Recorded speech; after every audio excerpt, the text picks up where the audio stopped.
You should accept yourself just the way you are. What does that say about who I should become? Is that just now off the table because I'm already good enough in every way? So am I done or something? Get the hell up. Get your act together. Adopt some responsibility. Put your life together. Develop a vision. Unfold all those manifold possibilities that lurk within. Be a force for good in the world, and that'll be the adventure of your life.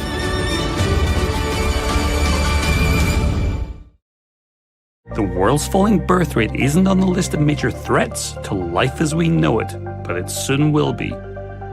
Taxes are destined to soar, pension systems will become unsustainable, while our healthcare systems won't be able to cope with the ratio of old people to take care of compared to the shrinking number of taxpayers. Businesses will struggle to find workers to hire, school closures will accelerate, while social care will continually be slashed. And they say it's an economic time bomb. I'm worried about the birth rate. Most people think we have like too many people on the planet, but actually this is an outdated view. I think that the biggest problem the world will face in 20 years is population collapse.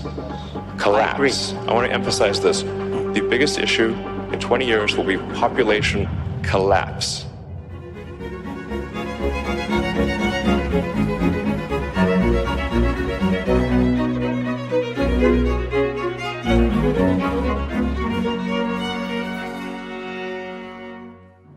Hello, everyone. I'm here today talking to Mr. Stephen J. Shaw.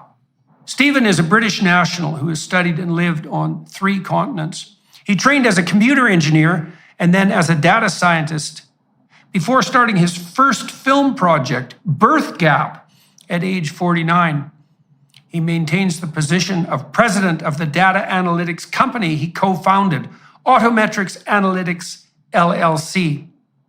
Stephen holds an MBA graduate business degree from ISG in Paris, France, and is continuing his studies at the Harvard Extension School. Looking very much forward today to delving into the issue of declining birth rates and population collapse, something that's not particularly on everyone's radar, and the issue of the invisible epidemic of unplanned childlessness. Why are people having so few children? The more I read about falling birth rates, everything was negative.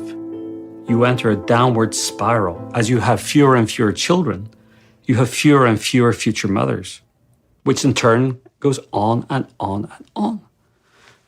And no society in history has been known to come out of that spiral.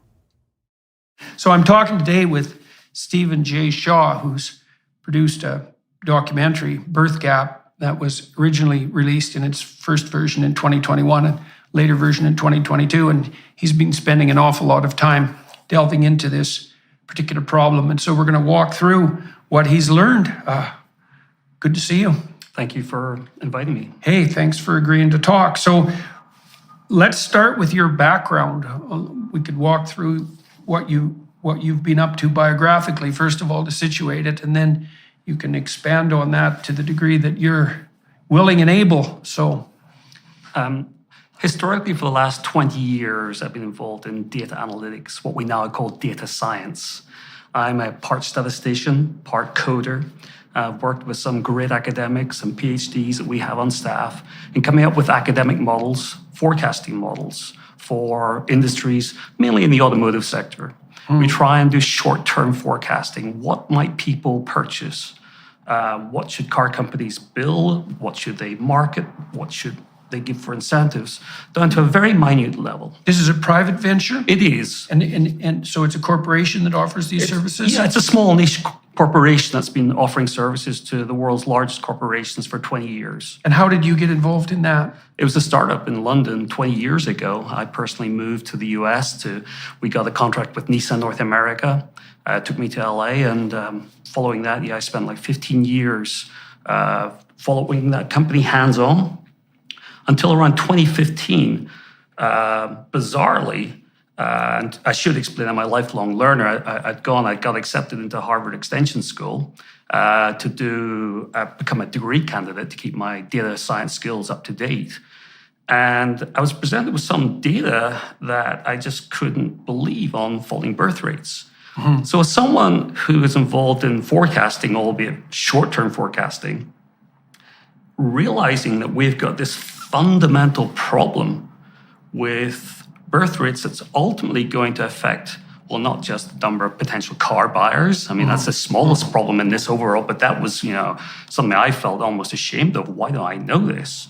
And then you expand that to what is this going to mean for the planet? And as a father of three, all my three children were just about still teenagers then. I felt a sense of failure that I hadn't been preparing my children for the world they were about to enter into. We all, I think, are led into the belief that sure, that the world's population is growing, perhaps exponentially still. That's what I would have said at that time, based on what I was learning. And I had no idea that the actual dynamics of everything from how work is going to be like, to how society is going to be like, to how pension systems are going to be like, is fundamentally flawed. And at that moment, I realized something's wrong because, do you know what? The same trend was showing up for Germany and Italy and Japan. South Korea. Yeah, well, South Korea was just a little bit later, which was interesting. But something triggered in the early 1970s in Japan, Germany, Italy, and you can add Spain, Portugal, Switzerland, Austria, to cause a series of parallel trends. And yet, what I was reading from experts was that these are localized problems. That Japan, it's work-life balance. That in Germany, it's something called Rabenmutter, which is the idea that in parts of Germany, even today, for a woman to have a child and go straight back to work is really something that culturally shouldn't be done. So that might cause some people to delay parenthood. In Spain and Italy, it was down to high unemployment among the youth. Other areas, it was gender balance, etc. So all these localized reasons were being proposed. For me, as a data scientist, you could see clearly, and if I can give you an analogy, it's one of your own. You were talking to Lex Friedman. You talked about the dragon, I think, in terms of the environment context. If someone finds a dragon and they scream, there's a dragon. And I love the analogy, and I since saw that you use dragons quite a lot, so I thought I might too. And it's like you found this little dragon in Japan and the same kind of dragon in Germany and Italy at the same moment in time, and they're starting to get bigger. And I saw. So they're lizards to begin with. Right. I mean, they're tiny. They're the size of a kitten, I think, is an analogy I saw. Right. And they're getting bigger, and then suddenly they're appearing in other neighboring countries, and it's growing from there. So the idea that these are localized issues to me just did not make sense. So why do you think you were struck to begin with by the fact that birth rates were plateauing or declining? I mean, because the typical response to that would be either, so what, there's too many people on the planet anyways, or actually it's a net good. So now you said you're in a private company. Now, I should let everybody watching and listening know that one of the markers for the trustworthiness of a data analytic company is that people will actually pay for their information. And so, it doesn't necessarily mean that a private data analytic company is credible, but it does mean at least that they've been able to demonstrate their credibility enough so that they have paying customers, and that's not an easy thing to manage. And so you were doing short-term forecasting that was integrated into the capitalist economy, let's say, yes, to help people plan their product development and so forth. But you came across this data at a much broader level indicating a plateauing birth rate or population growth. Why did that disturb you? Why did you think that was a problem? Because birth rates less than replacement level spiral downwards. They never stop. If you have fewer children that are required to replace the parents' generation, once that generation grows up, they will, unless birth rates change, which they don't historically, they stay low once they're low, you're going to have fewer people again. And so you see it as a positive feedback loop. It is. And when you then look up, well, what do you want to find examples of societies coming from low birth rates going back to replacement level, and you realize there are no examples. In fact, there's no known historical examples anywhere. And some people do we have enough of a historical track to consider that a concern?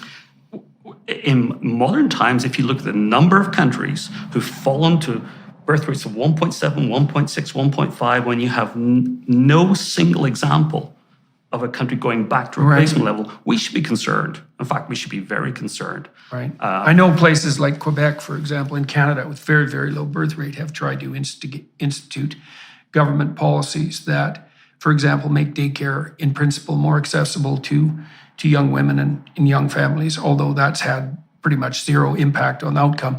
I know that Hungary has put forward a series of policy transformations on the family support front, and my belief is, from what I've read, is that they've at least stopped the birth rate decrease and increased it slightly. So that's the only, I mean, Quebec, it didn't work at all. Hungary, it looks like there's some minor, they're still way below replacement, so it hasn't rectified the problem in any sense. Here's the deal. The government keeps raising rates because it's the only tool they have to keep inflation under control, and it's not working. You can't spend your way out of inflation. You've seen the impact on the stock market, and you've seen the impact on your savings. Hedge inflation by owning gold, whether physical gold and silver in your safe or through an IRA in precious metals, where you can hold real gold and silver in a tax-sheltered retirement account. Buy gold and get a free safe to store it in. That's right, on qualifying purchases from Birch Gold Group now through March 31st, they'll ship a free safe directly to your door. Just text Jordan to 989898 to get your free info kit on gold and to claim eligibility for your free safe. Then talk to one of their precious metals specialists. That's Jordan to 989898 today. What's fascinating about Hungary was what I wanted to do was look at something much deeper than the typical birth rate numbers that we see today. And I'm trying to change that. If you look deeper, you can find data that if you merge together, which I don't believe anyone had ever done before, that gives you two measures. One is of societal childlessness, and the other is family structure. So the traditional way to measure childlessness is to wait till women are 45 usually and have some surveys, maybe a census. So you're waiting to the end of the fertility window and counting them then. What I wanted to see was, what is societal childlessness today? If there's a reduction in the number of women starting to have families compared to what you would expect, we should be able to track that now. So looking at Hungary, which I've just been doing recently, was fascinating. I mean, they're giving huge incentives for people to have 3 and 4 children.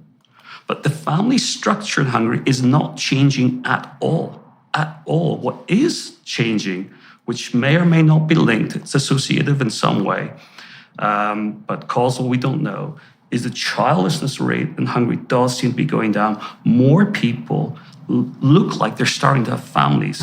And what happens then is when people start to have families, they go on because family structure is locked in globally. That's another finding.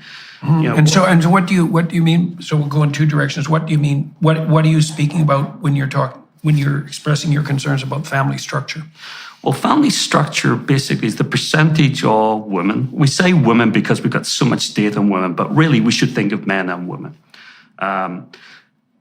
The proportion of women, couples, who have 1 child, or 2, or 3, or 4, or 5, or more. And if you take data for Japan, and you look at 1973, right before the fall in birth rates, the percentages of women having 1, 2, 3, 4 are identical today as they were then. 6% of women in 1973 were having 4 or more children. Today, it's the exact same number, 6%.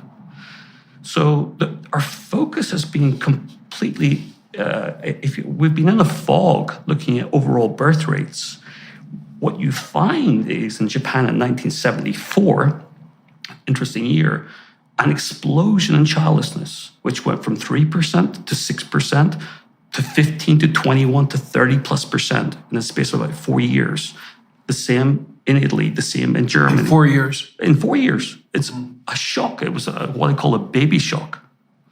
And then if you look at Korea, South Korea, which you mentioned earlier, if we take South Korea, mid-90s, right in the midst of a currency shock, you see childless rates were already maybe 15% there. Suddenly it goes up to, I believe, 30%, and now it's over 40%. And this is childless at what age? Well, when I estimate childlessness, I'm taking for the given population of women, the number of births you'd expect to have at any age, and saying, how many first-time mothers were there? And when you count up the number of first-time mothers of any age group and look at the overall population structure, you can see, well, wait a minute, there's a gap opening up here compared to the number you would expect. So this is like age agnostic in a sense. Okay. And as a measure, people say, well, some of those women might, there might be a boom in the future. People might be just delaying, but that doesn't happen. There's no example of those booms ever happening. So it seems to be we've got this cycle going on that people are pulled quite quickly into this, what I call world of unplanned childlessness, if I can. I've had to coin quite a few phrases here and I should explain what I mean by unplanned childlessness. If you look at surveys, look at research, the vast majority of people want children. It's innate. And some don't. That's clear. What percentage do, approximately? I'm estimating around 5% don't. There have been Gallup polls in the US done. Is that different between men and women? I don't have that data. Okay. So 5% you figure are out of the game? Yes. By voluntary choice? Yes. Right. And what percentage are childless? Well, right now we're looking at 30 to 40% in most developed nations. So the vast majority, 80%, it's estimated in studies. And I think this... So that's that involuntary childlessness. Yeah, I've been thinking about that lately. We have this notion for men of involuntary celibacy, incels. We don't have a term that's as at hand for involuntary childlessness among women. And it hasn't been recognized as what would you call it, a universal social problem. But you just said 5% of women don't want children, but 30% don't have them. And so there's a huge gap there between desire and reality. I think, frankly, I believe it's the biggest societal problem that we have, and it's hiding because we haven't recognized it. And if you find people, as I did making the documentary, people who are struggling, 30s, late 30s, women particularly, but men too, who've given up in their 40s. And they're opening their heart to you with a level of what they call grief. Yeah. And in the English language, grief is used for one particular context. It's not necessarily used normally for something you never had. Yeah. I think in other languages, there are terms that encompass that, but it's the same emotion. And I've been pulled into conversations where I have frankly been brought myself to the depths of understanding the suffering from these people who thought they were going through life, getting the education, probably, starting the career path, probably, thinking that, well, you know what, I'm not 30 yet. I've got time to meet a partner. Yeah. And then getting to the point of often there is no partner. Yeah. Or that biology gets in the way. Yeah, well, it turns out that life is shorter than people think. You know, I've had clinical clients who followed that path, and some of them were women who had initially decided that they didn't want to have children and then changed their minds quite dramatically in their late 20s, which is a very common pattern, and then couldn't have children. And it was just absolutely disastrous for them. They were often on the artificial fertility route for 10 years with multiple miscarriages and failures on that front. And it's a bloody dismal outcome. Did you want to have children? Sim. Gostaria de ter tido filho há 5 anos atrás. Gostaria. Mas não aconteceu. Mas gostaria sim. Gostaria de ter tido antes. De poder ter tido filho antes. 20代の頃にもっとデートをしてもっといい人を見つけてもっと子供を作るように努力すればよかったと思ってます。I think if you caught me at the right day in my 20s when I was very in love or excited about a partner, I would say yes. But if you were to pry into that, I might say, oh no, that seems crazy to have a kid in my 20s. Llegó un momento en mi vida que a lo mejor sí quise de verdad intentarlo nuevamente, pero era muy tarde, too late. Okay, so you're making a case here. You're making a psychological case in some sense at the moment, in that this is a phenomenon worth attending to, because the vast majority of people who end up childless, which is a more serious immediate problem for women because of the biological restrictions on their reproductive capacity, the reason that's a problem is because so many women end up in that situation despite wanting children. So that's a real psychological problem. But you could take a sociological stance and say, well, as has been insisted upon for 60 years, there's too many people on the planet, and it's just not a bad thing at all if we stop reproducing in this manner. And if the price we have to pay for reduction in the number of excess mouths to feed is that there are some unhappy women, so be it. What do you think about this at a sociological or political or economic level? Well, first of all, I think that's a terribly sad thing to contemplate, that we have to somehow enforce perhaps lifelong grief and sadness on a subset of society who were mostly unlucky enough not to have the children they wanted to have for the sake of the planet, when there are other hypothetical sake, hypothetical right, planet, at some future time. At some future time. Mm-hmm. And to me, the first thing, my reaction, strong reaction, isn't there another way, if that's right? And then you look at data, as reported in Nature last year, on the overall footprint by age group. Quite a number of scientists put their name to it, and it states very clearly that 8% of our footprint occurs when we're aged under 30. Then it rises quite significantly between 30 and around 65, I believe, and then it falls off sharply. Well, that means that if the world's births were to magically, well, it wouldn't be magic, drop by, say, half. I love taking extreme situations. So let's imagine that from tomorrow, only half of the births happen for some crazy reason. That 8% of total emissions or footprint would go down to 4% in 30 years' time. Mm-hmm. This is going to have almost no impact for decades, at a time when I think we have to find other solutions as much as they're needed to solve problems that are out there. So the idea that we're going to inflict this pain, deep personal suffering, pain in people, and perhaps be pleased about it, as I know some people are, I think it's terribly sad. I think it might be that, to come back, I would like to clarify that for those people who don't have the desire, I consider myself a pan-natalist.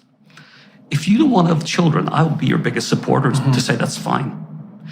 And I think there might be a misunderstanding in society for some people who perhaps don't share that desire, who perhaps can't quite understand how fundamental this desire is.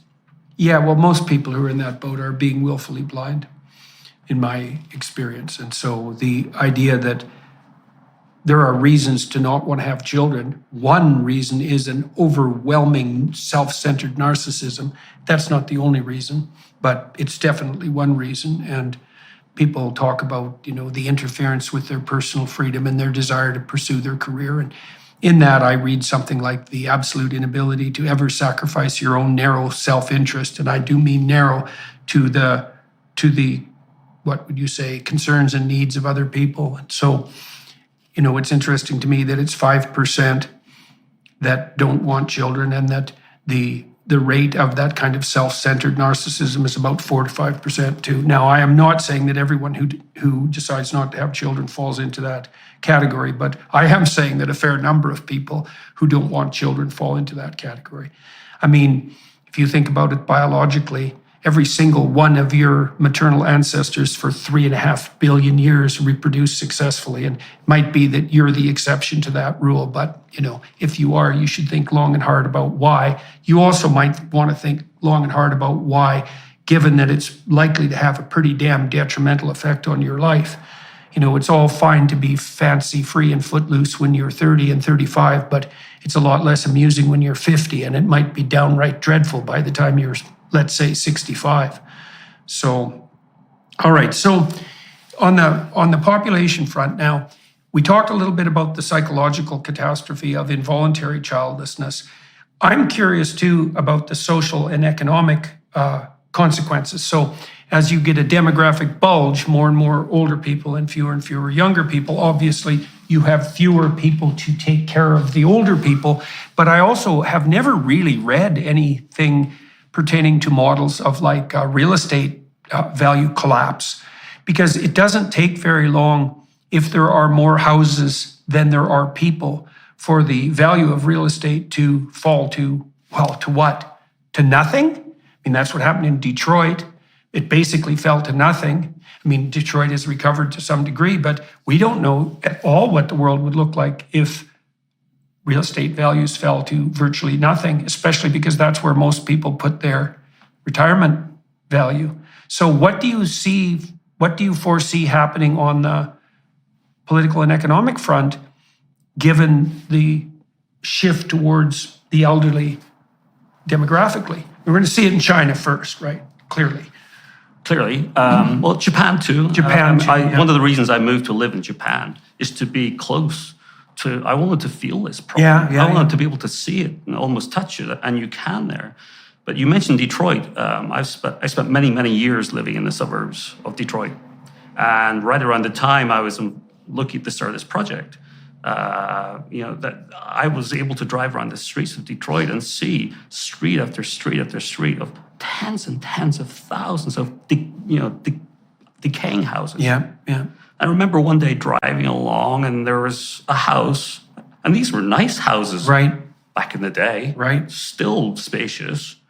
And there was a young family having a picnic outside one of these houses. And it was the perfect setting, you might say, in every context, except every other house in the street looked like they were completely vacant, dilapidated.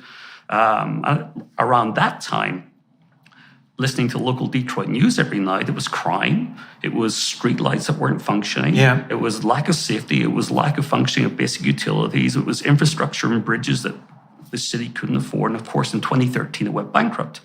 So I had this backdrop to knowing what was happening to Detroit as a city. And you're right about property value. Around that time, you could buy significant property in Detroit for $10,000. Yeah. You probably couldn't go there to ever see it because it wasn't safe at that time. Right. And you were right, Detroit has come back. So in some ways, it is a template. Well, they demolished huge tracts of houses.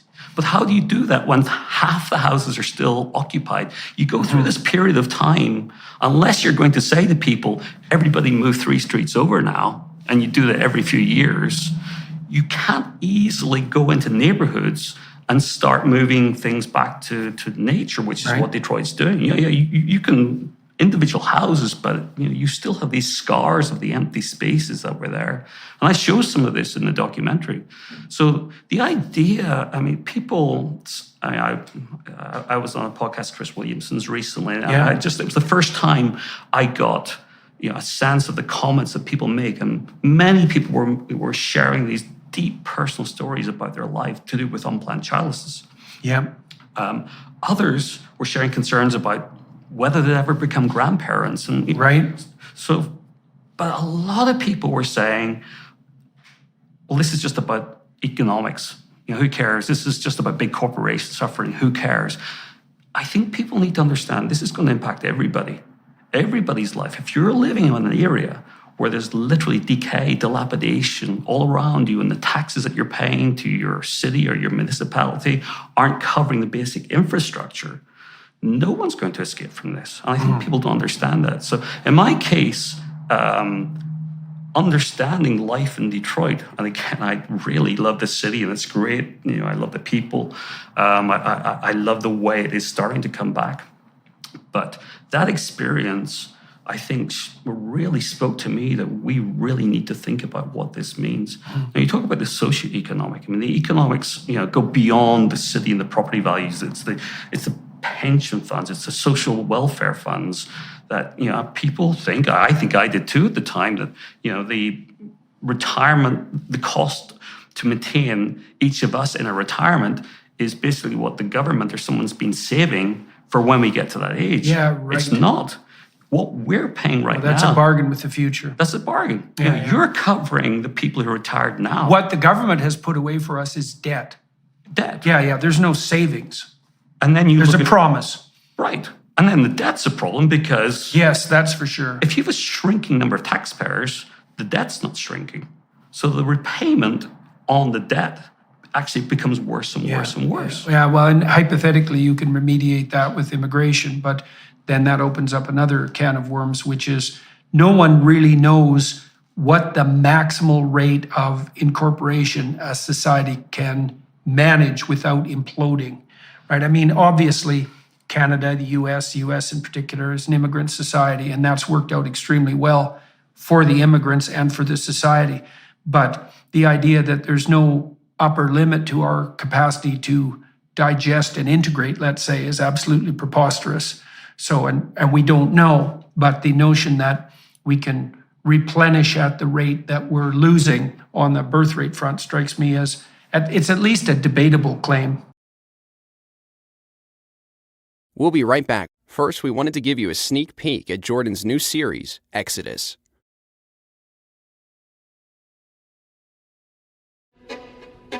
The Hebrews created history as we know it.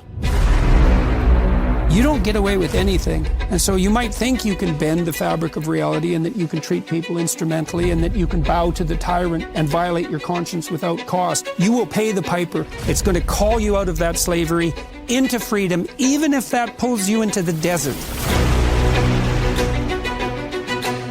And we're going to see that there's something else going on here that is far more cosmic and deeper than what you can imagine. The highest ethical spirit to which we're beholden is presented precisely as that spirit that allies itself with the cause of freedom against tyranny. And yes, there is that exactly. hope. I want villains to get punished. But do you want the villains to learn before they have to pay the ultimate price? That's such a Christian question.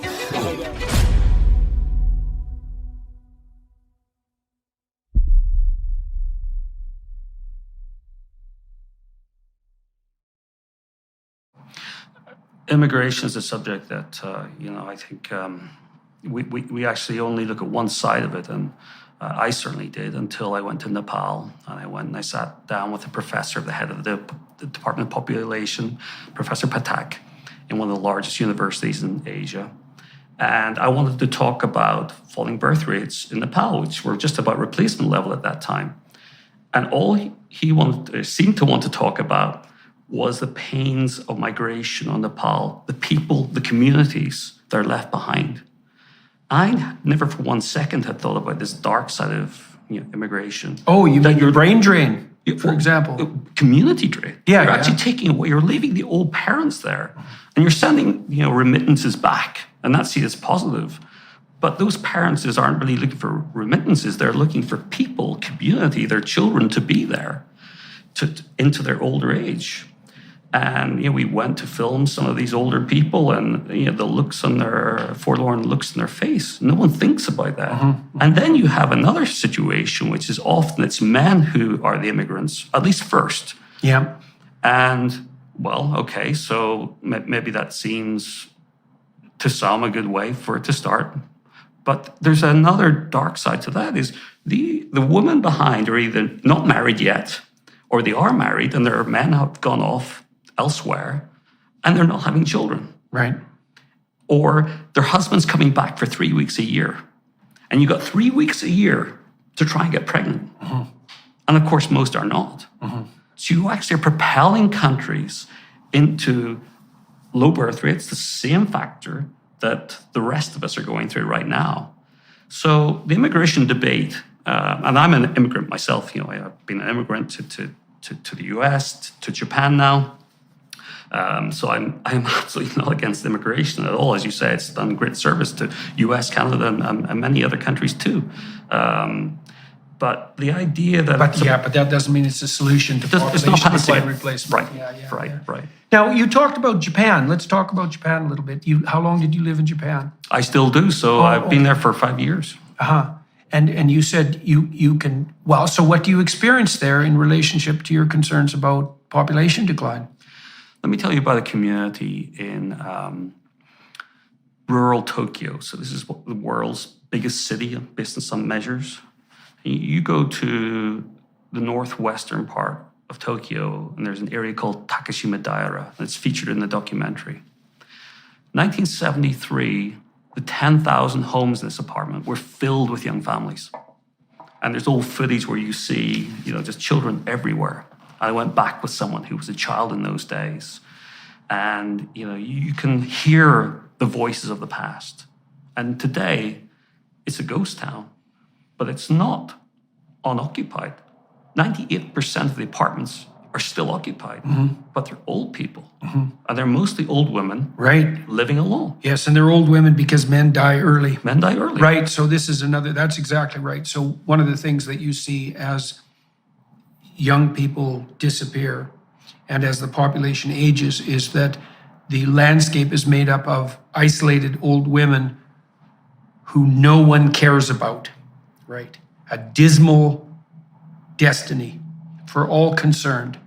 I'd love people, frankly, to watch the documentary to really sense this, because there's one scene there, and it is harrowing. But to put it in simple terms, there's an 80-year-old woman who has no family, who's contemplating suicide because she's nothing to live for, no one to live for, and no one to communicate. No, she should move to Canada. We have a nice medically assisted death program here that's, I think, accounting for something like 3 to 5% of all deaths now. So, there's a solution for everyone to contemplate. Yeah, well, I just worry. In fact, there was a Japanese professor who came out the other day, a week ago, suggesting that it would be morally appropriate for the older people in Japan to consider suicide as a route out because they're a burden to society. Yeah, and now he's backtracking, saying he didn't really mean that. But it's dangerous once you start to put that out there, because there are people. I remember a conversation with a young woman in Japan, and talking about her future. And I did that with a lot of people, over 230 people I interviewed in 24 countries. And she mentioned that her grandmother was living with her family. But she mentioned the burden of her grandmother to the family. And she came out with the point that I guess many might be thinking when you're that age, why is she still here? And when you hear that, and then you meet people who are that age, who I think have still so much to give to society, they're just excluded from it. They're not. Well, it's hard if they're not integrated well, sometimes it's hard if they are integrated into a family, but it's definitely harder if they're not. It's also the case that a lot of people who contemplate suicide do that not so much because they're specifically suffering, although that can certainly be a contributing factor, but because they do believe that they are fundamentally best construed as a burden, and that the world, including the people around them, would be better off if they disappeared. So that's a very sad, what would you say, realm to inhabit in your misery and isolation. So can we walk through the structure of the documentary? Yes, of course. Yeah, so it's just so everyone listening is reminded, the name of the documentary is Birth Gap. And so let's walk through the structure of it. First of all, the title Birth Gap, if I could just explain, why is it called Birth Gap? What is a birth gap? To me, it's what I defined as the gap between the number of old people to support in a society and births. So it's an indication of, frankly, a measure that we're not taking account of today. What is that ratio? So to me, to be very honest with you, whether we hit 9 billion or maybe 10, it's trivial. It's going to happen. It's going to be in that ballpark. Whether we like it or not, that's going to happen. Yeah. And what actually matters is the age structure. So Birth Gap is the title of the movie. That's where it comes from. Before I went on this journey, chapter 1 is me literally going with an iPad, showing people data. We started in Italy, Switzerland, we went to Japan, and just started to talk to people about what's happening in their own societies. So how did you move into the realm of documentary filmmaking? Well, I have to thank my second son, Adam, for that, because my idea at this point, I'm not a filmmaker, certainly wasn't then. My thought was, this is a big problem. I can write a book about this. I thought just about I have the ability to write, to explain this. And what I wanted to do, because there's other books out there, was come up with a new way to help visualize this problem and to use the book to kind of communicate. And I felt, well, maps, no one's really come up with the structure of a map. And in doing this, I was explaining to my son Adam, and he said, Dad, no one our age, his age, reads books anymore. We all watch documentaries. Right. And I thought, Or listen to them. Or listen to them. Yeah. And for me, well, that's not me. There's no way I could possibly do that. And then by chance, a friend of a friend was a former videographer, news anchor for a Washington, D.C. News network, but was going out on her own. And long story short, we thought, well, okay, let's see if we can make this work. And I brought her along for 2 weeks to film the first interviews, thinking, if nothing else, this is going to be an archive for my own research. Right. Save me note-taking while I'm listening to all of these people. And as we got into it, the personal stories opened up of people who you could see them contemplating the future of their lives. Like one springs to mind, a young elementary school teacher in Switzerland, 30 years old, a young man. And when we walked through with him the future of elementary schools in Switzerland, you could see the process in his mind, realizing we're not going to need anywhere near the number of elementary school teachers that we have now and what that might mean for him. So the documentary starts literally with me asking people in countries, why is this happening? And frankly, I was hoping, in this entire project, I was expecting at some point to sit down and do some form of regressive model, to find a correlation between something that would link these small dragons, these, falling birth rates in Japan, Germany, and Italy, because they were happening at the same time and they were spreading. I never got to that point, and I'm very grateful I didn't, because I probably would have found something like, ice cream sales, happened at the same time, and some spurious thing would have come up. It's very hard to identify well, it seems obvious that, one of the causes, the distal causes, I would say clearly, is the promotion of the birth control pill. But even that is a somewhat shallow answer, because there's a very specific set of social and economic realities, zeitgeist, that even made the invention and distribution and acceptance of the birth control possible, right? You had to have the psychological stage set for the acceptance of that technology, the demand for that technology, before it could be developed or implemented. And so, so you started the documentary, you're in chapter 1, you're starting to ask people what's going on. What are they telling you? Yeah, well, no one had a clear answer. And that, maybe that was overly simplistic, but what I was trying to do was find some common thread. But let me just, if I can, talk about contraceptives, because there's a wonderful counterexample. The contraceptive pill was not legalized in Japan until 1990. And it was only legalized because Viagra was legalized. And at that point, women said, wait, you've been blocking the contraceptive pill and now you're allowing Viagra. And at that point, it was made accessible. So you had the precipitous decline in birth rate. From 73, you had an increase in mass abortions. So this was a societal issue with or without. Right. So that shows that it's something deeper than the something deeper. And also, if you look at other countries, particularly UK at the time, France too, the US, where you also had access to the contraceptive pill, you were not seeing falling birth rates. And a lot of people would say, well, it's obvious it was industrialization. It was something to do with urbanization.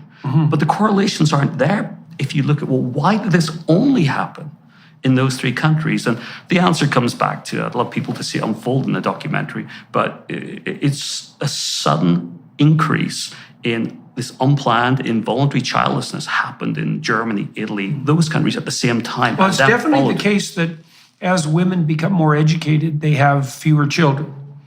And that's now, the precise causal pathway there isn't obvious. One simple suggestion would be that it is a matter of accidental delay. I mean, I've seen this in my daughter. You know, my daughter, although she had terrible health problems and that complicated her life a lot, she had initially thought that she might want to go be a physician.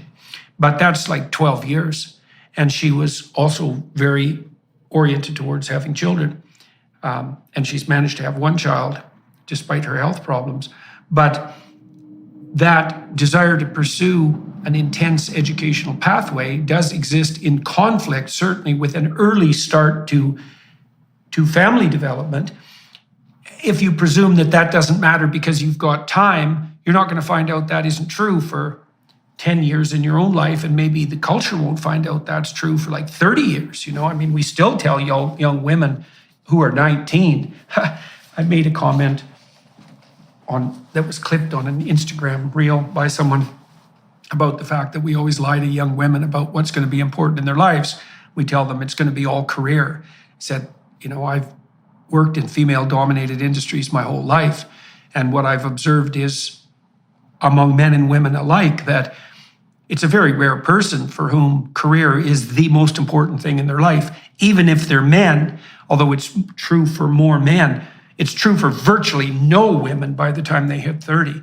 And the amount of vitriol that comment generated was unparalleled. And that's something, because I've had plenty of vitriol generated from things I said, but and it was all young women, you know, talking about how some old white guy like me had no right to tell young women what to do with their bodies, which I most certainly was not.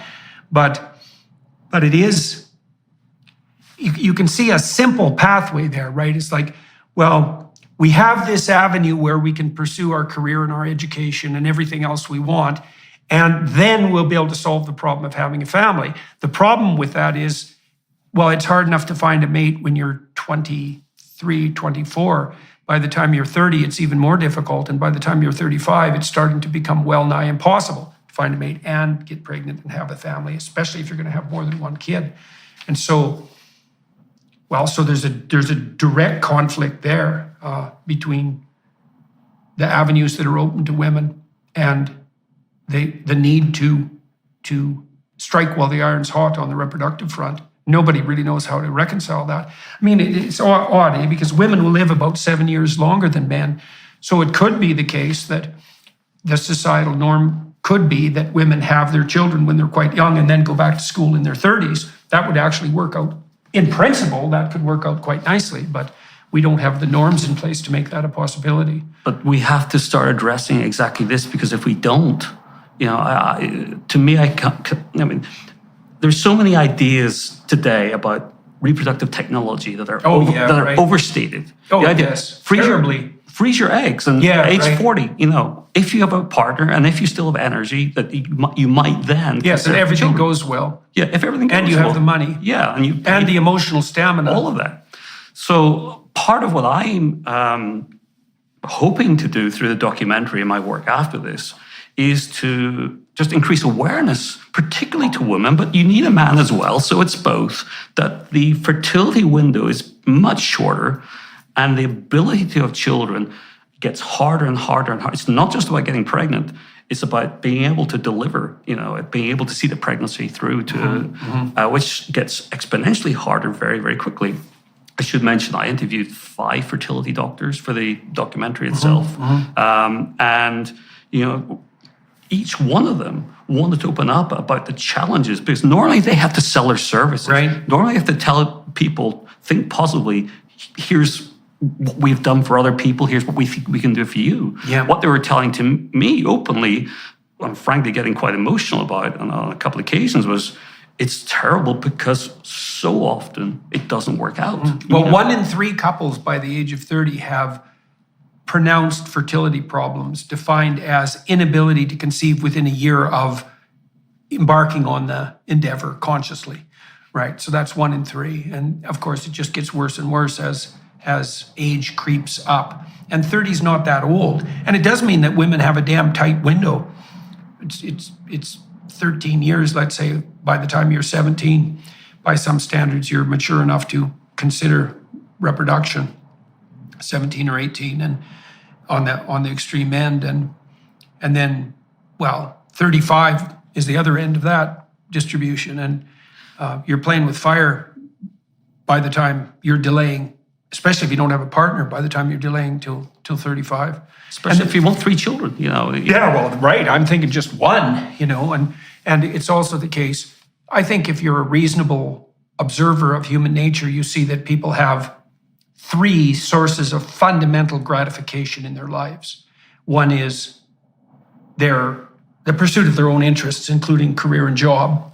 One is their intimate relationship, and the other is their family. And obviously, the intimate relationship and the family are very integrally associated. And if you miss out on one of those, you may be able to fill it by exceptional ability in the remaining domains. But for most people, not only is that highly unlikely, it's also highly undesirable.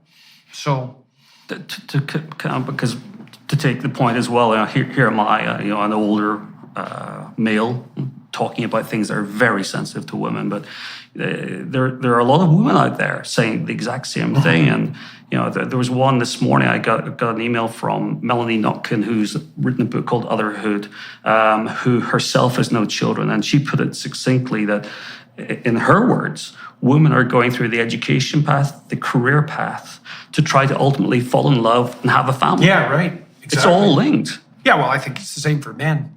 I think so too. It's more than that. Half the reason that men strive for career success is to impress women and attract them. In fact, it's higher than that.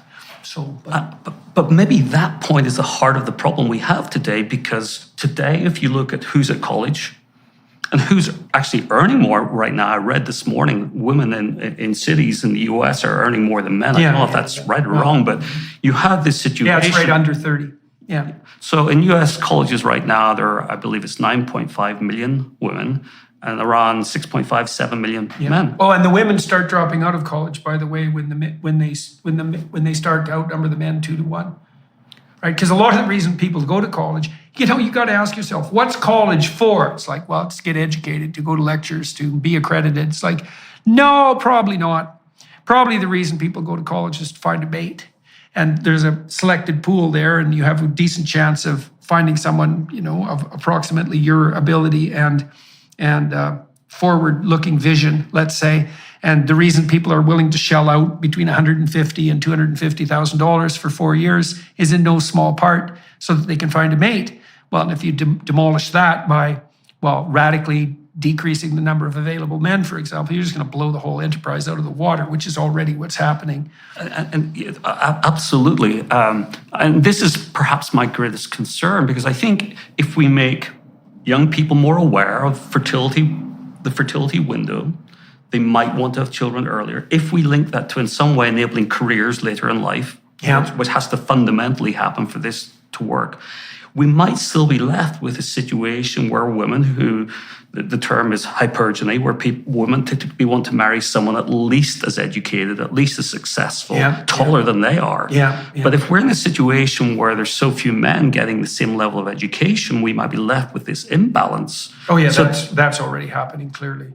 Yeah, it's very difficult for women to overcome the hypergamous instinct, because they're trying to redress the imbalance in terms of reproductive responsibility. And there's no evidence at all. You get a little bit of flattening of hypergamy in extremely egalitarian societies like Scandinavia, but it certainly doesn't disappear. And so that's built in at a very fundamental biological level. And I don't think any casual tinkering on the anthropological or sociological front is going to shift that a bit. So that's a big problem. It's a big problem. It's also the case, too, that if marriages where the wife out-earns or out-statuses the husband tend to be comparatively unstable and violent. So, now you can lay that at the feet of the men if you're inclined to, but in some sense it doesn't really matter, because that's the way it is. And so the women are unhappy and the men are threatened, and that's just not a good recipe for marital stability. So everyone loses in this situation. So let's talk about another country, Thailand. So you would think, if you'd asked me how many women are in college in Thailand, I might have said 15%. I have no idea, but no, it's 55%. 40% of men are in college in Thailand. So you have a similar shift even there. And what's happening to the men? The documentary, we went to a temple where monks are trying to rehabilitate young men who fell out of college or didn't go to college, moreover, yeah. what they did, age 16, 18, was turn to alcohol, was turn to substances, to drive taxis because they could get some cash, because there was no point trying to compete with a woman. Yeah. So you have these deep societal problems, but yet I want to be really clear that the answer to this is not in some way preventing women from getting an education. That's just not going to function. How are you going to do that? Well, you also lose access to half the world's brain power. Of course. And, there are people who think that, and there are people who I think want to use this conversation to promote that, because I've seen comments along those lines too often. This has to be, therefore, partly about men in some way, asking why are men excluded from society? Why are they becoming incels? Or in Japan, they call them otakus, the young man who stays home playing his gaming systems. And may or See, I don't think that's the right question. I think we almost always ask questions backwards. Why people become useless, that's not a mystery. It's easy to be useless. The mystery is why that doesn't happen to everyone all the time. And the answer is because we build up extremely careful structures of societal discipline to encourage people to adopt mature long-term responsibility and to reward them judiciously for doing so. And when you allow those structures to collapse or work consciously to undermine them, then you get default to the default. And the default is useless. It's short-term gratification. And so you never need an explanation for that. It's like, well, why do people turn to short-term gratification? Because it's gratifying in the short term. It's easy. Now, encouraging men to shed their Peter Pan persona, juvenile Peter Pan persona, and to adopt mature responsibility, that's a real challenge for every society. And we are increasingly not only failing at doing that, but punishing young men for developing, say, the virtues of ambition and even sexual desire, for that matter. So, all right. So, chapter 1, you went and interviewed a variety of people, and just started to flesh out the territory. How does it unfold after that? Well, it comes to the point where I realize. There's a moment I realized there is a connection across all of these countries, and it's to do with this structure of the family. You would expect, if you're having fewer children, and some of these organizations encourage people to have fewer children, have fewer, smaller families. You would expect if they had any success, or if people were doing that, you would have a lot of families with only one child. But actually, singletons are actually really quite rare in life. And they're no more common today than they were 30, 40 years ago.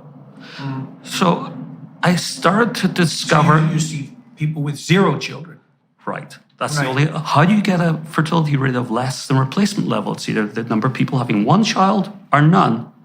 So connecting that allowed me to start to ask more questions about childlessness and about aspirations in life. And that really moved... I see. So it's not a matter of small families. No. It's a matter of no family. That's right. And then it's a matter of involuntary no family. That's right. Okay, got it. And that's why I didn't end up doing any regressive analysis, because it's a counting problem. We were counting this the wrong way. You just simply need to look at the number of people having one child, 2, 3, 4, and you find this gap, and you find that gap getting wider and wider, and it effectively explains the entire fall below replacement level. But there's there's really good news here too. The best news in all of this is that if the majority or significant number of those people who are involuntarily unplanned childlessness, as I call it, if they were having a family, they're not going to have one. They're going to have, in the same proportions, 1, 2, 3, 4, 5 plus. It's all about having that first child. So the documentary... Right, well, the second child's pretty straightforward after the first. And once you've got 2, you're already completely screwed. So you might as well have 3. Well, Then the kids start to take care of each other, by the way, too, which is something that parents don't understand, is that, you don't, if you have 8 kids, it's not like you're taking care of 8 kids. The kids start to form their own society and take care of each other. Yeah, and there's great examples of that in the documentary, or at least on my journey. You saw in Italy this mother of 4 children, saying she educated her eldest daughter, taught her how to read, and she taught the next daughter, and taught the next one, the next one. And so that's certainly true. But the good news is here, because family structure is really locked in, once, of course, if you go to some countries, as I did in Africa, you've got high birth rates because of poverty. Somewhat access to reproductive, services, but mostly that's covered now. Mostly it is. So we got poverty. The people in Africa need children to go and get the water. But a lot of good things are being done on that. That poverty level is coming way down. And we're seeing in Africa, on average in sub-Saharan Africa, just to cover that briefly, the average woman is having 1 less child every 15 years. It's around 4 now. So in around 30 years' time, we're looking at Africa starting to get down toward replacement level. It's on the same path. Yeah. That's the reasonable assumption based on the data right now. So once you get to that point, and this is what I think the world of demography really skipped over, is that it's not the same it's not like you look at families going from 4 to 2 and then down to 1.5 and say this is the same trend. It's not. When you get to replacement level, when women are having pretty much the family size that they actually want, childlessness kicks in, and it's that pulls it down a different level. So the next part of the documentary is then going to people, finding out what their young people, what their aspirations for the future was, but then also talking to men and women who hadn't had children, why they didn't, what it meant to their lives. And that gets quite... So what do you find on the aspirational front? And the majority, the significant majority of people, young people, expect or want to have children someday. Right. Now, I do have some concerns, but I have no evidence for it, but it's just a natural concern that what we're seeing in the world today, perhaps this over-focus on the environment is through fear. Yeah. Persuading people more than you would normally expect to not think of children, but I have hope around that because it's this internal desire really does seem to kick in. I think it's not so much fear that's interfering on that front. I think it's actually demoralization, right? Because this is especially true for, let's say, decent young men who would like to be moral actors. If they're told continually, which they are, that all of their male pattern behaviors, for example, in school, are disruptive, and that their male ambition is nothing but a reflection of the tyrannical patriarchy, and that any interest they might evince towards women is part of the predatory pattern of male behavior, then it demoralizes them. Literally, it makes them feel like their natural proclivity for ambitious striving, let's say, and sexual desire is immoral. And the people you hurt the most by doing that are the people who have a moral heart, because the ones who don't care, and the ones who do. I had a friend, his name was Rob Durnan, and he fell prey to this anti-male narrative very early in his life. This is like 40 years ago, 50 years ago, and he was definitely guilty about his role as a patriarchal male, let's say, and he did everything he could to adopt a kind of nihilistic Buddhism and just take himself out of life. He thought everything he did was, and everything that men did in general, was just part of the destructive force that was ravaging the world, and he eventually committed suicide. It was awful. I watched that unfold for 50 years, and I would say, he had his flaws like everyone does, and in that self-destructive pathway, there can be a fair bit of, let's say, unconscious self-serving, but fundamentally, he was overwhelmed by existential guilt in relationship to being male, and that eventually...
convinced him to do himself in.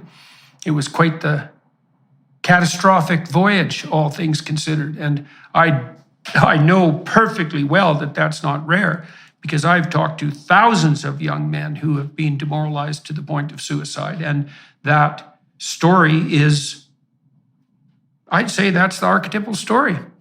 So it's not fear exactly. It's an assault. It's a moral assault. And it's unconscionable. It's an unconscionable moral assault. If your solution to saving the planet is that you have to demoralize young people so badly that they even abstain from sex, then there's seriously something wrong with your worldview. And maybe we could call out Paul Ehrlich on that front, for example. So, all right, so now you're starting to talk to people about their aspirations. You're finding out that young people do want to have a family. And that doesn't mean one child, it means a family. But they're not prioritizing that properly, or they're what happens to the people who end up without children? Well, there's no path to it. Right. The path is education, education, education, usually. Not for everyone, but... And then debt. Sure, debt. Yeah. But that's not the driver, because education in some countries is much lower than the US. So some people will say, oh, debt's the problem. Yeah. It's not a good thing. It can't help. Yeah. And that's career. And no one right. is guiding people to say, actually, there is a moment in time when you really need to prioritize this. So we've left young people to find a path on their own, having sent them off as parents, as societies, to find a path in life that will get them to where they want to be, which everyone, I think, implicitly assumes, for most people, not all, will involve love and will involve children. Yeah. But actually what's happening is when young people are getting to that point, they're often in their 30s, because no one really is thinking that 30 is too late at all. Yeah. But, I mean, just another statistic, if you look across every country we had data on, the probability of becoming a parent, a mother rather, it's on women again, the probability of someone without children age 30 ever becoming a parent at most is 50%. Really? That's just the outcome. So by 30. By 30. If you haven't had your first child by 30, and most countries, it's lower than that. And why is that? Is it? Do you know? I mean, there must be multiple causes. Part of that would be partnerlessness. Part of that would be fertility difficulties. What are the major contributors to that? The major contributor is not finding a partner at the right time. Yeah, right. Or when you do find a partner, you have challenges. So the other thing that is painful to point out to women is that 30-year-old women aren't competing with other 30-year-old women for partners. They're competing with 18 to 35-year-old women for partners. And so, all things considered, if you're 30 and you're looking for a mate and you want children, you're putting an awful lot of pressure, one way or another, on your 30-year-old male target, because his option is to find a 25-year-old woman who, all things being equal, is of the same value as you are, except that you're 30, and that means his time frame is now shortened in a manner that wouldn't be the case if he married someone younger. Plus, women tend to prefer men who are slightly older than them. Well, not exactly slightly, it's actually 4 years is the average internationally.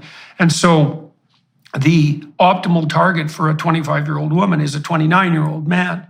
And so, and it's rude to point such things out, but mate selection is a very difficult problem. And it's also exacerbated by the fact that this is also a terrible thing, is that because of this hypergamous tendency of women, as women are, I knew a lot of very successful young women who worked in the legal field, and they were often stars in their firms, extremely able people.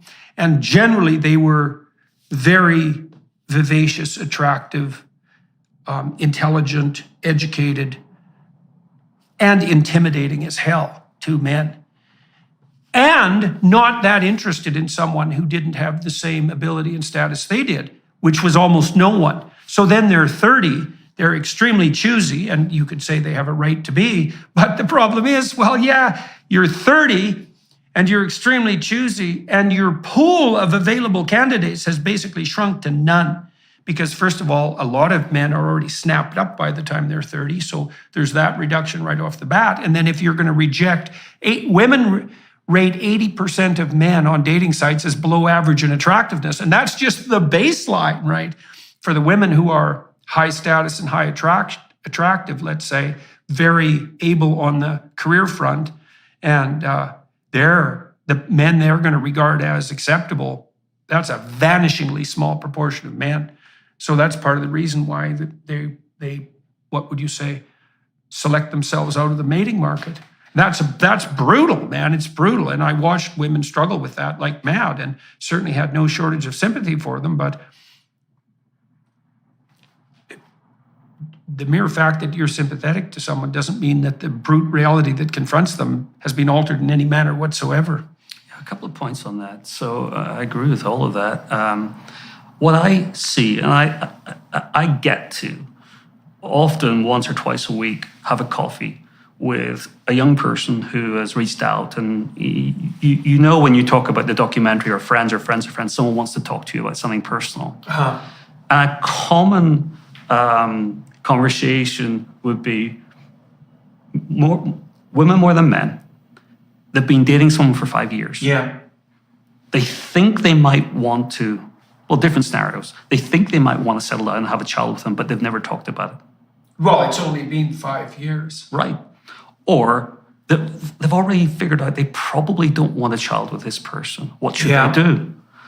Or, worst of all, they've just broken up because they've been dating this guy for 7 years, and he's now got another girlfriend who's 25, and she's pregnant. Yeah. Oh my God, yeah, that's a brutal situation. Brutal. Yeah. But those are real life stories. Oh yeah, all that's very common. So the idea of dating someone for an extended period, and my children are now, 27 to 20. They're getting to that point where, to me, I'm thinking of my own children when I think of these young people and the advice I would give them. And frankly, the advice I usually give, and I'm not a clinical psychologist, but people are asking for advice, and I've talked to a lot of people, is if you're unsure, break up, because you know what? If it feels wrong after you've broken up, you'll get back together quickly.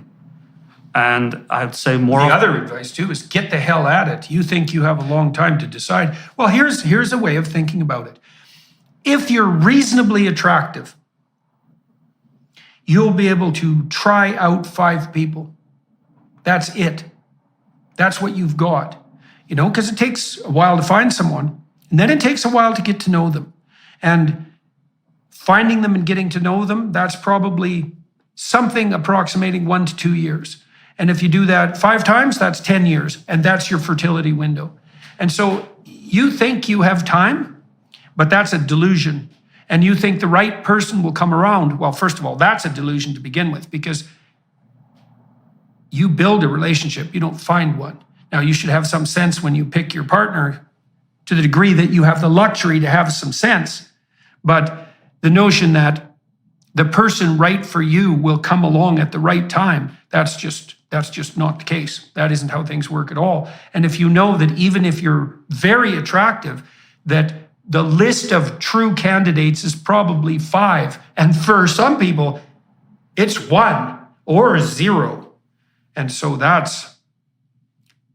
it's hard, because when you're 17 or 16, especially if you're attractive, and I would say this is especially true if you're an attractive young woman, you have no shortage, generally speaking, of people who are interested in you.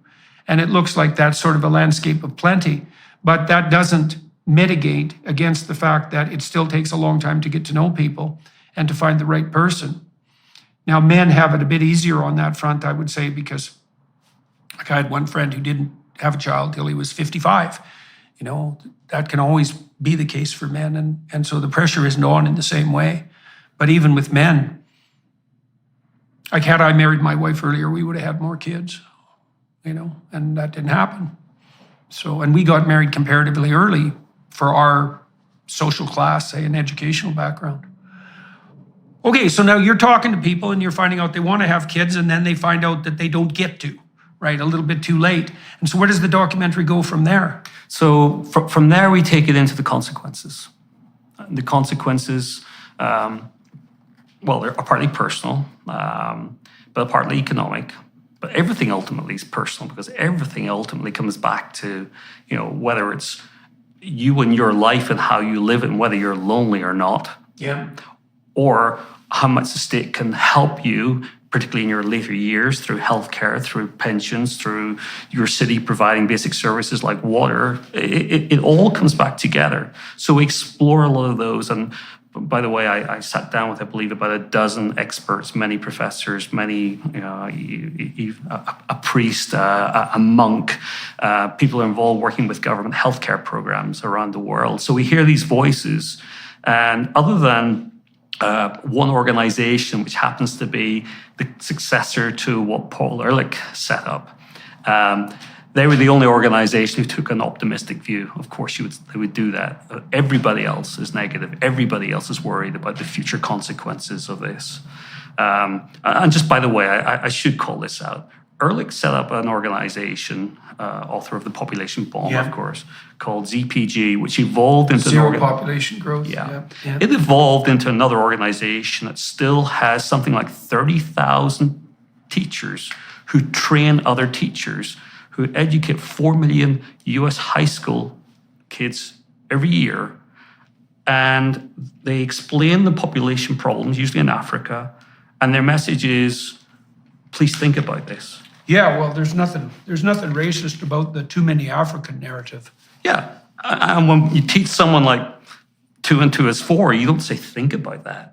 But when you say, here's the problem in Africa, and you say to a, think about that, you're not really saying, think about Africa. You're thinking about, do you want to have kids or not? So and that's covered in the documentary as well, as part of the narrative as to why we still have this viewpoint, when frankly, we should have known about this, decades ago. Well, we could also look at the self-evident economic statistics demonstrating that since Paul Ehrlich and his population bomb and the Club of Rome, etc., these anti-population zealots started beating the drum back in 1965, saying that we were all going to starve to death by the year 2000 when we'll have 4 billion people, God help us. And now we have 8. And the relationship between wealth growth and population has been extremely positive, not negative or flat. And everyone on the planet virtually is richer than anyone had ever conceived of. And it's clearly the case that we could manage this if we had half the will to do it. And so the data are in. One of the things I've really learned is that I believe the whole idea of natural resource, almost the whole idea of natural resource, is specious, in that human beings, the wealth of the planet is dependent on the psychological health and the structures of governance that are put in place by people of goodwill, and that if we organize ourselves properly and aim up, there's no real limit to abundance. And it's certainly not population dependent. We're not in a zero-sum game. We are not yeast in a Petri dish. We're not doomed to a Malthusian outcome. And the biologists who make that claim and say it's scientific are assuming that the yeast in the Petri dish model of human function is the appropriate biological model, and it's not. And the reason for that is because we can let our ideas die instead of us, and we can learn and we can transform, and we're very good at that. And there's no justification whatsoever for stating that it's a scientific fact that population increase is going to produce a Malthusian catastrophe. Now, it can in limited circumstances, but we are not yeast in a Petri dish. That's the wrong model. So, and I can't disagree. I mean, I'm a data analyst. I'm only prepared to comment when I've done my own work or I've seen detailed work of others. I can't imagine how complicated it must be to model the planet. I mean, that's on a level beyond anything any rational statistician could do alone. It's models on top of models on top of models. Yeah. So Tower of Babel. So where I come from is, look, to be honest with you, I don't know. But I do know that we are adaptive. I do know that we should prepare because, to be honest with you, green technologies sound like pretty cool things when you look at Teslas out there. They're not perfect, but they're, remembering I work with a lot of automotive clients, but what Elon has done for the industry, is phenomenal. And if we come at this from a point of view of positivity, what can we do? And I look at my own kids and, their generation, the Malays, the belief that the world is coming to an end. The world is not coming to an end anytime soon. Because unless we precipitate it in that direction, which we seem to be striving to do with all diligence at the moment. Well, then to bring it back to the documentary, at this point, we come back to this point of loneliness and meet people. And I mean, there's a scene where I go to a crematorium in Germany, and I'm hoping to find out something about what it's like to bury people who have no family. I nearly got an interview directly with the director, but he refused to meet me, and an intermediary kind of sat down to explain why. And it's horrendous. And so this is off camera. But I got a long note recently with more information as to what's happening. People with no family in care homes are being effectively mistreated, malnourished, tied to their beds for long periods of time. And we know this, or it's known in this crematorium, because the bodies that come are, I guess, white and marked. And they weren't prepared to say it because they're fearful of the system. So, someone should make a documentary about that alone. But it tells you that the life of these people without family, and we can't see it because these people, whether it be in that suburb in Japan or in Germany or anywhere else, these people are spending their lives in their homes alone, hidden from the world. So, well, the thing is, in our culture, we only seem to be able to apprehend life until about 30. Like, that's our vision. The vision is you're young, you're full of promise, you get educated, you have your career, and then you're 30. And what's happening? Well, now you're successful. It's like, okay, but you got 60 years left there. What are you going to do with that? Well, how long is your career going to run you? Well, lots of people think about early retirement, and that's particularly perhaps the case if you're successful economically. So let's say you retire at 50. Okay, fair enough. You got 45 years left. What's your vision for that? Well, now you're alone. You don't have a family. You don't have a partner. You don't have a career either. So what are you planning to do? Exactly. What's your vision? And the answer is we don't have a vision for that. We don't have a vision for the expanse of our life. And that's an interesting thing in and of itself. I mean, for a long time, back in the 1860s, people even in the West were struggling along on less than $1.50 a day in today's money. And it's not like people had the luxury of developing a lifetime vision. They were sort of fending off one disaster after another, like people do now who live in absolute privation. There's about 800 million people like that still on the planet. And then once you get a little bit wealthier, a little more secure, you can start thinking about the future. But that's very, very complicated. And this luxurious wealth we have is new enough so that our capacity to develop a lifetime vision hasn't developed to a degree that's sophisticated enough to take that whole time span into account. But this vision of isolated death with no one around you that cares, I wouldn't recommend that as your life from 70 to 95. It's pretty damn dismal. So, and Jordan, it's going to be worse in less industrialized nations, because you go to Brazil, and as professors there, I met 3 of them, the phrase they used was, we're getting old before we got rich in Brazil. Right. So they can't provide the infrastructure resources to the elderly on a level comparable to what we can. So the life of elderly people, when I look at India, with the birth rate now below replacement level, growing population because it's so young, people are living longer, which is a good thing. But I'm looking at a future for India 30 years from now, where you're going to have so many old people and so few people to take care of them. Mm-hmm. So this is a problem that we focus too much on in our own societies. This is a global humanitarian crisis of old people who are going to be left, by and large, to some extent to fend for themselves. And when they're not fending for themselves, they're going to be mostly in their homes or alone. And well, I find the psychological argument, I would say, probably more compelling. I think not because I take any issue to your forward-looking projections, but because things are so unstable on the technological and economic and political front that projecting even a decade into the future seems in some ways like a fool's errand, right? Because God only knows what's coming down the pipelines with regards to new technology. But I think you can make an extraordinarily strong case that one of the things you don't want to end up happening to you in your own life is to be involuntarily childless and isolated starting at the age of 30 going forward. Yes. Right. And so I do, I've looked at the situation in China and in Japan with this, what do they call that? The inverted pyramidal distribution where there's way more old people than young people. And obviously that seems untenable on the technological or on the economic front. But I do think the psychological issue is much more present, should be much more present for young people. And the warning is, don't be thinking you've got a lot of time to get your act together, because you don't have as much time as you think, and you want to get things going.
Sooner than you might find it convenient.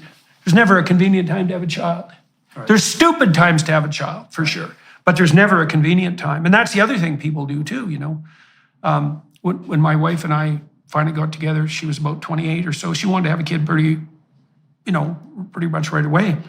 And I was finishing off my postdoc and I hadn't got a permanent job yet. And my sense was, well, everything's not in place. And we talked that out for quite a while and decided to proceed regardless, because there was no real reason for me to be concerned. The probability that I was going to be jobless was, barring catastrophe, zero.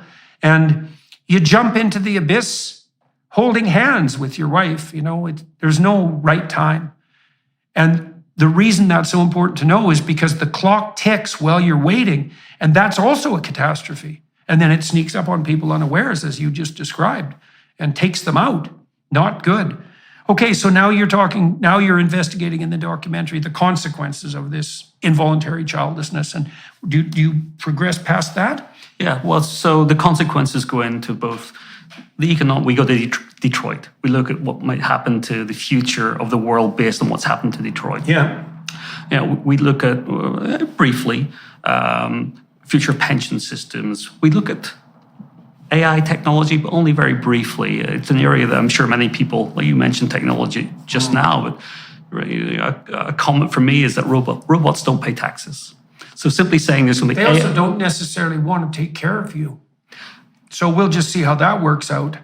And I think they're going to be expensive. So the idea that AI is a solution just like this is probably oversimplified, possibly very oversimplified. But of course it has a role. Technology definitely has a role in this. But we can't just turn away from this subject and say, let's not worry about it for that reason. The final part of the documentary, and I have to credit a friend, I thought it was done after filming in probably 18 countries. I thought, well, this is enough now. I can see the global pattern. And this friend in LA said, no, you haven't finished. You have to go to Africa. And you have to go to other countries like Bangladesh. And India I'd already been to, but I wanted to do more filming. I wanted to go we went to slums in Mumbai. We went to slums in Rio. I think 5 in Johannesburg. And I wanted to see what's happening in the parts of the world that I think to some extent we might fear are exploding. And you have the same fundamental story happening everywhere, even Nigeria. So Nigeria is a good example of a country that's moving towards lower birth rates at a much slower pace. There'll be more people, by the way, in Nigeria by the year 2100 than there are in China, for everyone watching and listening. And that's quite the shocking bit of information. Yeah, and you look at Nigeria and you still have a culture there where the more male children you have, it's part of the, what you might say, the bravado that you have. It's like how that's that status reward. Status. Yeah. But you go to Ethiopia and you meet people there and you talk to professors there, and Ethiopia used to be like that, but the birth rate right now in Ethiopia is 4. It used to be 7 or 8 not that long ago, and there's a transformation happening. So you can see and feel the transformation happening in Africa, just like everywhere else. So I like to think of the analogy that the world is on a roller coaster, and countries like Japan and Germany and Italy and now South Korea are in the front car. They're over in terms of the peak of population, and sure, they're aging and people are going to live longer and longer, so we're not going to really see the drop for a little while, but we know what's coming. Africa is in the rear car. They're still on the way up, but the path is the same here. But perhaps the thing that struck me about Africa, where I'm planning to go back and spend a significant amount of time for my own purposes as much as anything. When you go to Africa, you go to Malawi, which is, I believe, World Bank data, the 12th poorest country in the world by GDP per person. And you go to a community and people are laughing, smiling. And you go to kind of an area, it's not even a soccer pitch, it's nothing like a soccer pitch, but there's a soccer ball there. There's no rules, but you got 30 kids running and screaming and laughing. And we're there, and they come and say hi for a moment, but they want to get back and play soccer with each other. And to see that sense of community and that intergenerational community, maybe in some ways part of a solution here that we've, I think an argument for me is that we've lost a sense of community for one reason or another. And so that's something that surprised me, actually, how similar really we all are, and we're just at different parts of this of that cycle. So you've laid out this documentary and you've documented a problem that is not being attended to much. That's a very pervasive problem, and that's going to affect virtually everyone personally and sociologically. We talked a little bit about pathways. It's one thing, obviously, to diagnose a problem, and that's not a straightforward thing to do, to see the problem and then to diagnose it. It's a completely different order of things to start thinking about what might constitute an acceptable alternative. So in Hungary, what they've done, you probably know this, is that if you're a mother in Hungary and you have one child, you're now exempt from income tax at the federal level for the rest of your life, 25%. And then that scales up to 100% for 4 children. And the idea there was both practical and cultural. So the cultural idea was we need to signal that we value motherhood and children. And one of the more powerful signals that society has access to is economic signals. And the Hungarians have stopped the decline in their birth rate and tapped it up slightly. They've increased female participation in the workforce, by the way, 13%. So the feminists had objected, or some of them, that the Hungarian government was just turning women into baby-making factories, which is a hell of a, nasty epithet, I might add. But what's happened is the reverse, is more women are working now than before. And I suppose that's because they get to keep more of their money, and they can make childcare arrangements more straightforwardly and all of that. They've knocked the divorce rate down substantively. They've increased the marriage rate. They've knocked the abortion rate down 40%, 38%, with no compulsion, right? It's not as easy to get an abortion in Hungary as it is in the US or Canada. And the legal limits there is 12 weeks instead of the 16 weeks, which is about what Americans think it should be. But the point is, these alterations in policy have produced increases in fertility, increases in the marital rate, decreases in the divorce rate, decreases in the abortion rate, and those look arguably like desirable things Do you see, and we talked a little bit about the fact that women live 7 years longer, and so in principle have a time, let's say 8 years, where they could have children without really being at a competitive disadvantage on the economic front with men, assuming that it is a competitive landscape, and that's also not particularly obvious to me. I mean, what have your thoughts turned to what might constitute an appropriate pathway forward for young people? Well, I certainly would quite boldly say what will not work, because there's so many examples of things that have been tried and tried and tried and tried. Now, we'll come back to Hungary in a moment, because it is very interesting. But if you look at baby bonus programs globally, at best what they do is temporarily increase the birth rate, and then you see a dip, and the dip usually goes below where it was before. All you've done is bring forward the people who would have had kids anyway. Right. So and you look at the amount of money, and certainly Japan, certainly South Korea, are spending on kindergarten. That doesn't seem to help. Quebec, it did make a bit of difference. No, it isn't. It isn't lack of childcare that's causing this problem. And it's not income either. No, so, right. And a lot of people think it is income. It's a natural thing, I think, for people thinking, well, if I had a little bit more money, or at the right time, or my apartment's too small. But actually, what you find is that when people have more money in their pocket, birth rates go down. They do other things. It's like not yet. We can take this vacation. Well, now. I also think that their expectations for what constitutes sufficiently prepared for children also change. Like I said, when I was in Montreal, I was already educated. I had a job. It was clear I was going to get a job, but my standard for what was sufficient security and opportunity for my children rose along with my horizon of vision on the economic front. And it's also not the case that more security makes you liable to take more risks. That isn't how life works. You have to jump into children just like you jump into a marriage or into your life, for that matter. I think that's the key point. So ultimately, Hungary aside for a moment, and also Russia in the past, has had similar programs where they have put significant benefits in place that seem to have worked for a time. But vast majority of financial incentives or even societal changes such as kindergartens have very limited effects, very limited indeed. Now, if we come back to understand the fundamentals of the problem is this unplanned childlessness issue, perhaps what Hungary might have got right, and I will never, frankly, tell someone you should or should not have an abortion. That's your choice. That's not something I want to have any say. I don't believe it's my right to say that. That's just my personal position on it. But what Hungary might have done, and you stated a moment ago, is just make it more positive, the idea of parenting, something that people want to do. That's what they're aiming at. The Hungarians do understand.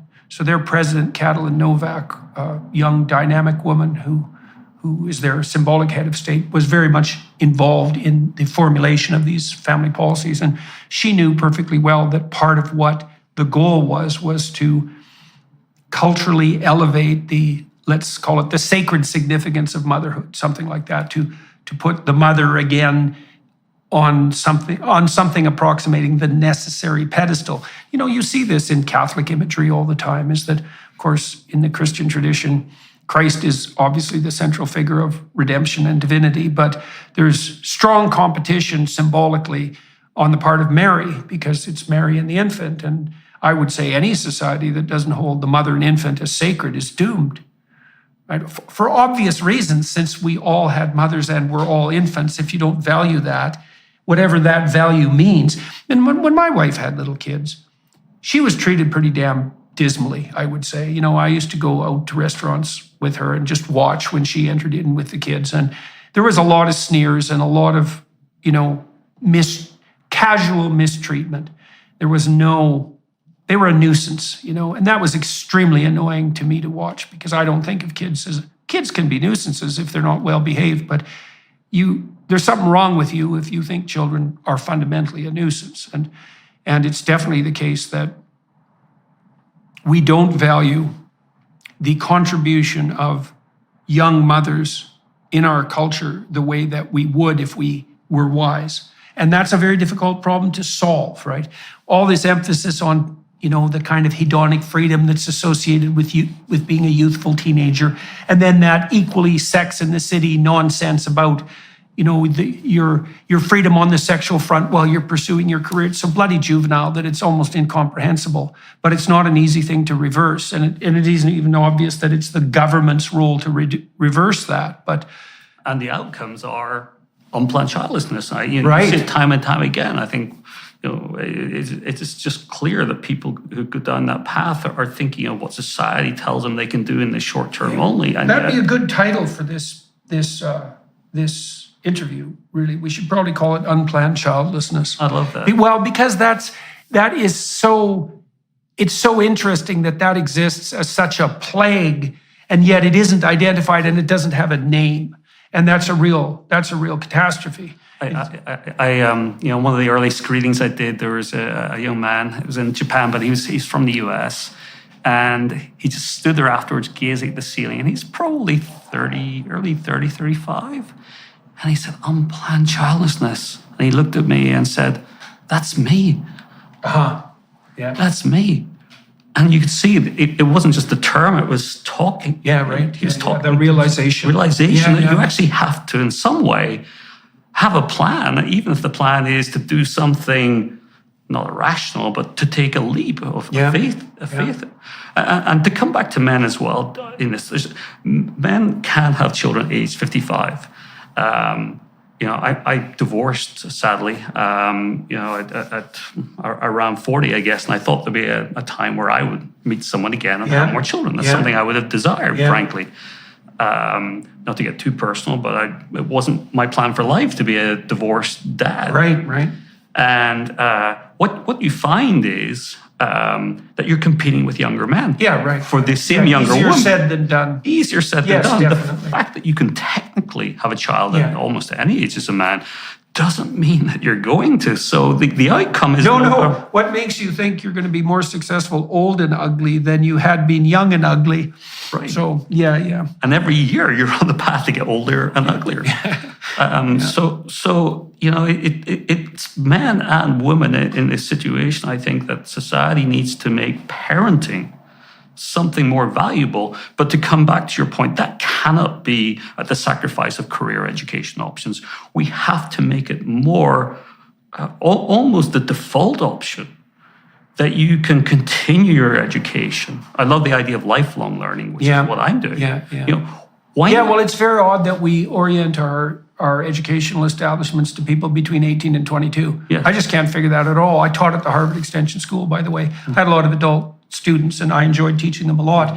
There's absolutely no reason whatsoever that the university should specialize in 18 to 22-year-olds. That's a hangover from, I don't know, God, I don't even know when that was useful and relevant. It's just not a smart idea. And it's in the college's interest because as the shrinking number of children come through the systems, universities are going to need to diversify, and lifelong learning is the answer to that. Definitely. So why? Well, and it's also the case that in an era of rapid technological transformation, that lifelong learning is necessary practically, but it's also, why the hell wouldn't you want that? Because it's part of what keeps you updated. I remember the first class I took at the extension school. It was in statistics, and I went to my first class, probably dressed like I am now with a leather briefcase. And everyone else, I was not the oldest at all. Yeah. But everyone else is in jeans and T-shirts and backpacks. And I haven't dressed like that for decades. But I went out and I got a couple of T-shirts and a backpack. And the most transformational thing happened to me. First recognition, I'm learning something I want to learn. Yeah, right. I'm fully engaged. And that makes you the best kind of student, too. I think so. But everyone else, there were Harvard College kids there taking summer classes, and there were people older than me. It didn't matter. We were all I love together. teaching at the extension school. I mean, at Harvard, the undergraduates in the formal school were smarter than the people on average in the extension school. But the extension school people were a lot more motivated to learn, right? There was no one not attending because they were there because they wanted to be there. Right. So I'm probably asking questions that I actually took a psychology class probably in the building of this William James. Yeah, William James. Yeah. Yeah, and again, I was there with a lot of even high school learners at a summer school program. But I realized the professor was enjoying the questions I was asking because they were just different to the questions. Yeah, they're serious questions, eh? Yeah. So when were you there? I started in 2015. 2016, I would have taken the psychology, probably 101, of course. But the point is that the recruitment cycle for many career options is linked to the education cycle. So you can't change one without the other. Yeah. You have, and if people say, well, it's fine. Certain companies allow recruitment later in life, but it's not the normal thing to do. It's a risk. So if you're a woman or a parent taking time out to raise a family because you think you want to do that exclusively earlier on, that's a risk today. You might not get on that path and you might not get the recruitment. Yeah, I don't really buy that. I don't really buy that because I had one student, for example, Shelley Taylor, Shelley Carson. She came back to Harvard as a graduate student in her 40s.